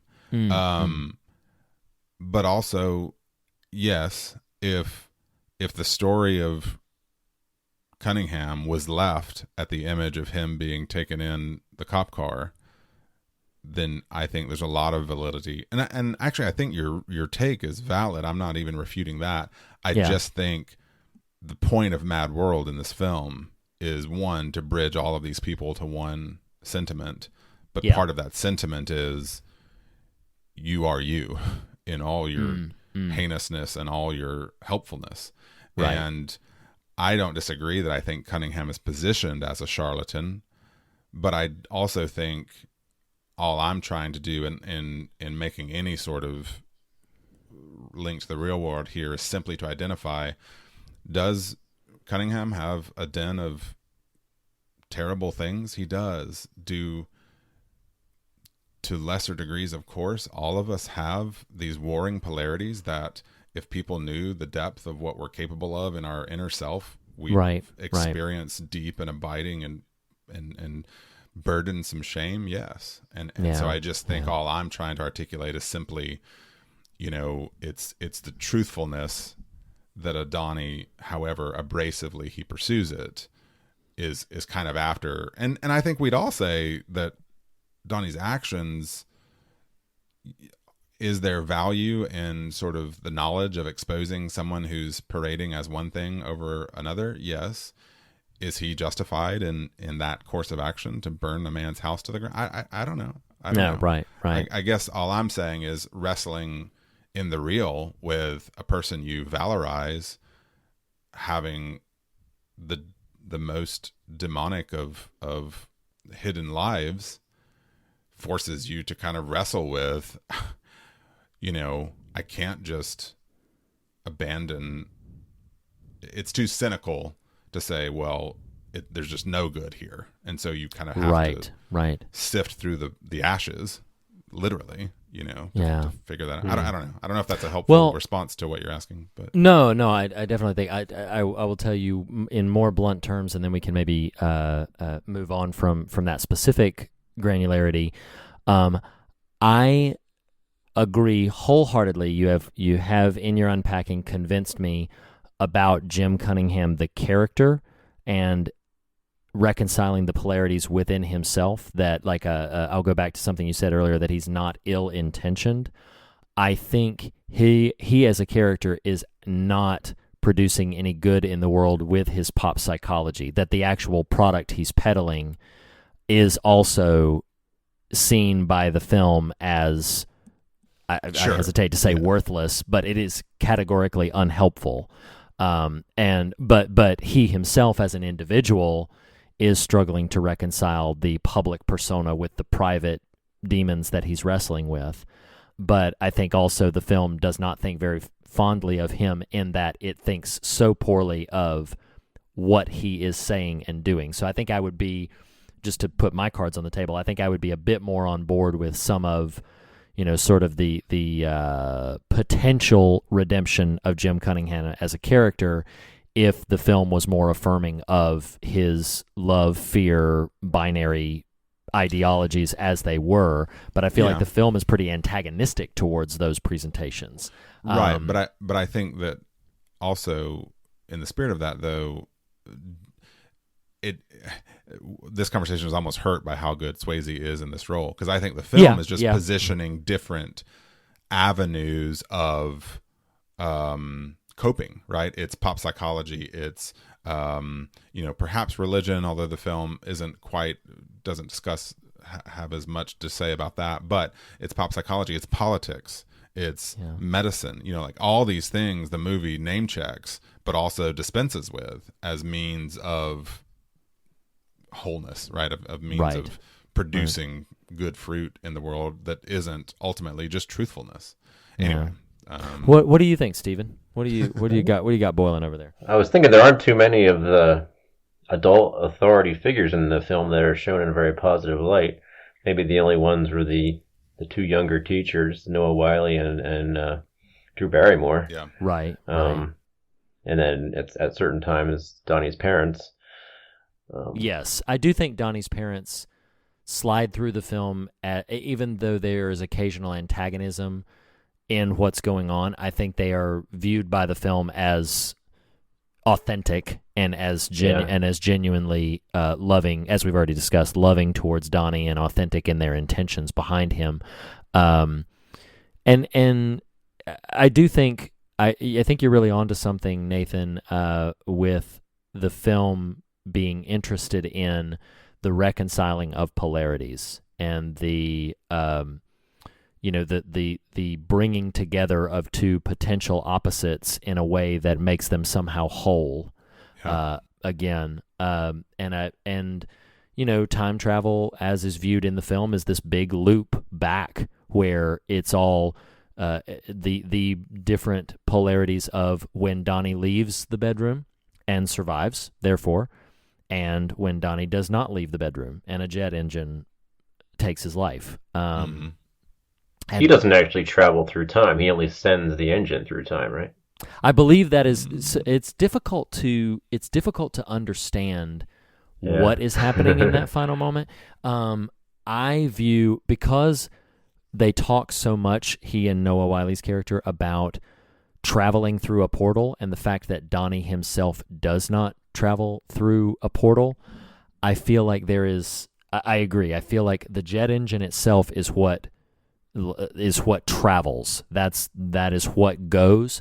But somehow Donnie's consciousness has to be connecting to his laughing self in the bedroom. Like, I think that when the portal opens up, though, whether or not a vessel goes through it, it sends these deja vu memories back to the characters in the past, right? Yeah. So even to himself, that's why he's laughing at the end of the film. And you realize, something that the director's cut kind of spoiled the mystery for me but did define in far too trite a literal way. The Mad World sequence that we keep talking of, the film literally says in text on the screen that these characters are waking up from the events they've just experienced as if from a dream.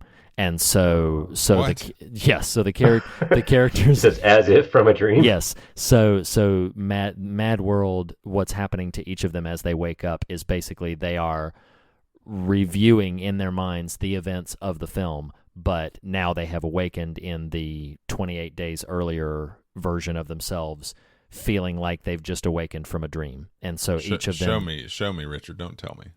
Right, exactly. You ever see on the DVD that has these special features, and one is like images from the official website of the movie back when it was first out? Oh my gosh, I think I did see that back in the day, but I don't recall any of it from it. And it had these like fake news articles about a couple of the characters, and it was like what happened to them next after the universe has been restored. Really? And, yeah. What an uninteresting explanation. TMI. Yeah, I was going to say that is way too much information. Dr. Monotov got in a car accident and died. And, oh my gosh! He had married Dr. Pomeroy, Drew Barrymore, and Jim Cunningham committed suicide. Wow! Oh my gosh! Okay, well, I'm glad you didn't put this into the movie too. Exactly. Well, you know what? If they had asked him to revisit it, he likely would have. Yeah, what we know about it. So, in the hopes to bring us to a potential landing place, I do think there's some interesting things to. Nathan, you've really given me a lot of food for thought in terms of the ways I've, like the theatrical cut is a film I will revisit because it's a very affecting film, and it is something that I think evokes a tremendous amount of thought, and I really love what you're scratching at, particularly with some subjects that have been on my mind recently about reconciling binaries that I think, in viewed in the light of the film, is tremendous food for thought. I'm just here to feed you, Reed. Feed me, Seymour. So, oh my gosh! So Steve, I'll invite you if you have any further thoughts to express about that. I just want to close my thing before I pivot over to you, and then we can maybe go to the fog meter of. Man, Nathan, you've got my brain going on the mission that we have to be ambassadors of reconciliation, and that I don't know that I would classify that as specifically superheroic work, but I think sometimes even we, in the midst of wrestling with some of the things that Donnie Darko's character is trying to wrestle with and figure out, might find ourselves in unusually astute positions to be able to reconcile things. It's fascinating to consider those kinds of notes. Steve, you got any sort of final sentiments to send us into the fog meter? It's okay if you don't, but if you do, I welcome you to share them now. I think there was a theme that came up a few times during the movie, and I think I commented on a little bit before how there's institutions in our world, the church and the school in the movie. I mean, they had a very strict curriculum, and Drew Barrymore's character she was fired during the movie because she had her own curriculum, or she wanted to put a little bit of herself into the classroom with this book, The Destructors, from Graham Greene, not Lauren Green, not Bonanza. Yeah. But in the movie, and sometimes we see this in real life, it seemed like there was no room for diversity of thought or method. And it was like there's like the majority rules or mob rule in this town. And you remember the PTA meeting?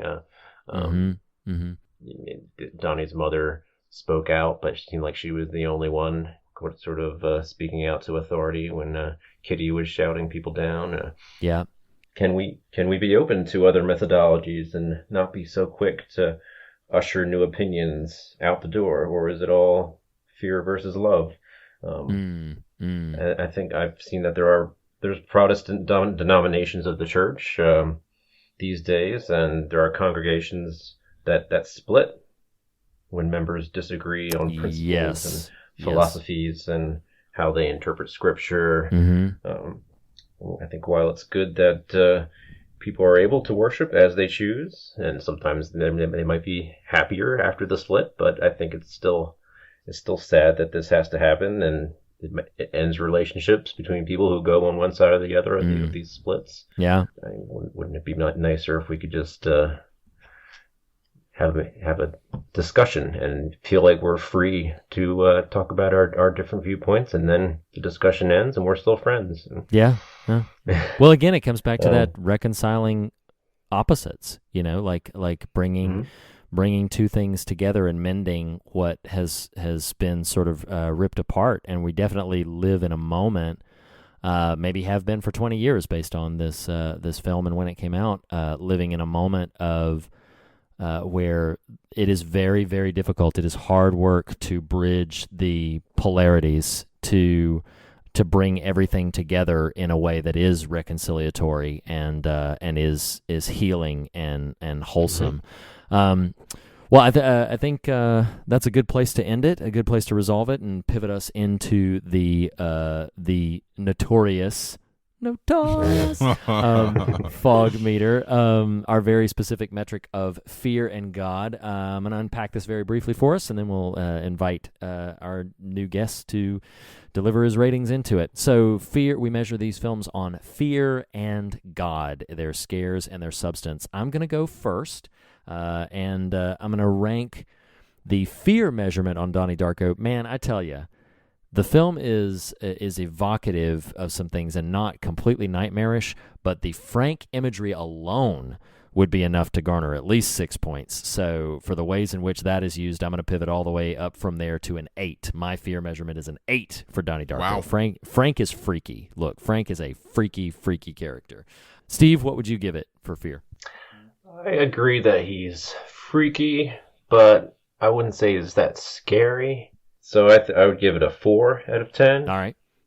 Yeah, it's more of a sci-fi freaky to me, but not a horror kind of freaky. So. I can get that. Nathan, what you thinking? Yeah. It's funny, before Reed said his, I had one in mind, and then Steve said his, so I think I'm going to stick with my original and split the difference here and go with a 6. I think, I do think Frank has a real unsettling vibe to him, but I think it's that unsettling vibe coupled with the just general atmospheric and evocative sort of production design that really kind of sets a stamp here. So yeah, I think I'm going to go 6. Awesome. Nathan, what would you say for the God meter? I feel like that's hard because it sounds like Richard Kelly doesn't know what he's doing or what he has. It really does. So I do think whether it's performance or the cut or both, I do think it invites. I mean, I still remember being just sort of mesmerized the first go round seeing this, and I don't think all of that is lost, and in fact a lot of it remained, at least for this viewing now 20 years later. And I think there's a lot bubbling there, however well or not they know what it is. So I'm gonna go with a 7. I mean, that all right, that feels fair to what I sense in there. Yeah. Steve, what about you? I think so much theme can be taken out of Donnie Darko. The God with the science, the destiny part of it, the choice, the free will. Yeah. Taking the initiative to implement God's path. There's a lot to think about and discuss and explore, so I give it a 9 out of 10. Nice. Well, as Nathan did for you and myself, I think I'm going to split the difference there. I'm going to land at an 8 for this because I feel like it is interested in some very interesting things. I think it is becoming more and more obvious that Richard Kelly didn't quite know exactly how he wanted to land that plane. No pun intended. But I think there's some vastly interesting things, and they're explored in an incredibly creative way. So I give that an 8, and that means that we give Donnie Darko, directed by Richard Kelly, a 7 out of 10 on the fog meter, which is amazingly becoming a more and more popular metric, I'm noticing, over these last few weeks. Fog meter used to be... We couldn't get away from it with David Pumpkins. No, I know. It's coming back. I know. It was always a 7, like every single time on David Pumpkins. But I think the more pressing question is, would you, and I'm going to go to you first, Steve, would you recommend Donnie Darko to our listeners? Absolutely. I mean, especially if you like to try to solve a puzzle. This movie is a puzzle, if nothing else. There's so many YouTube videos and other podcasts out there, but they don't even get into theme much. They just talk about what does it mean and what does the ending mean. And, yep. But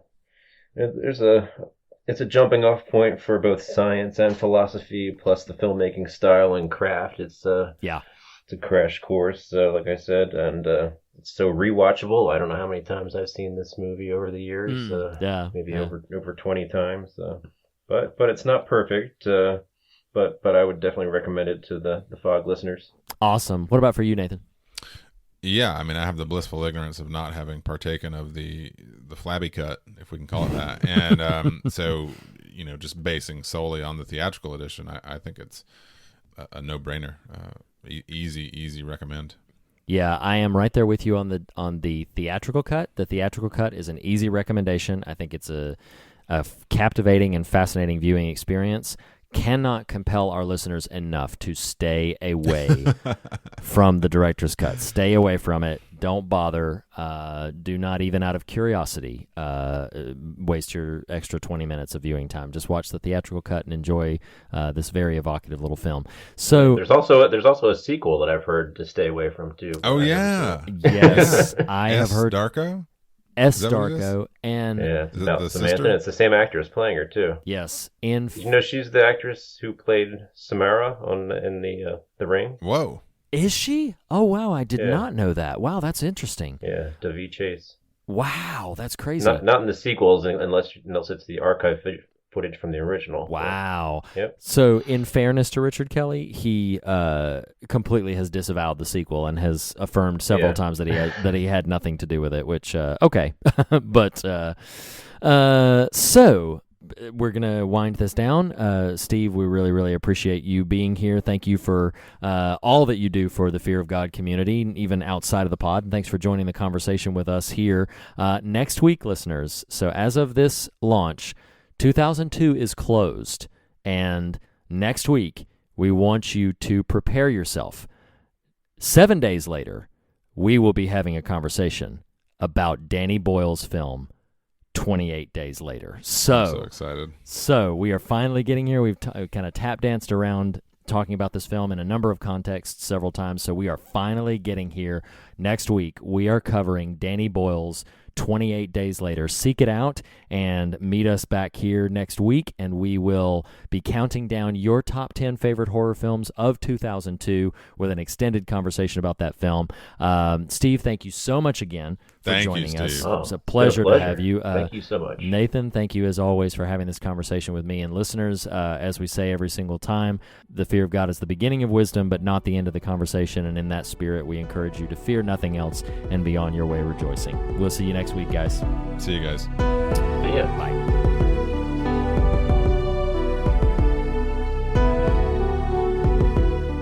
The fear of God is the beginning of wisdom, but not the end of the conversation. And you can continue the conversation in a variety of ways. You can start by visiting thefearofgodpodcast.com for all the latest news and episodes, or for merchandise and to contact us directly. You can follow us on Twitter at The Fear of God, on Instagram at Fear of God Podcast, or join the Facebook Fear of God discussion group. Special thanks to Jacob Hunt of jacobhuntcomics.com for our artwork, to Lee Wright, who helped me, Reed Lackey, write our theme music, and to Tyler Smith at morethanonelesson.com for making our show possible. Lastly, be sure to subscribe to us on your podcast platform of choice, and if you listen to us through iTunes, we would greatly appreciate a rating and a review. Thanks so much for listening. We'll see you next week. What I think you will have a lot of fun doing is go to the fear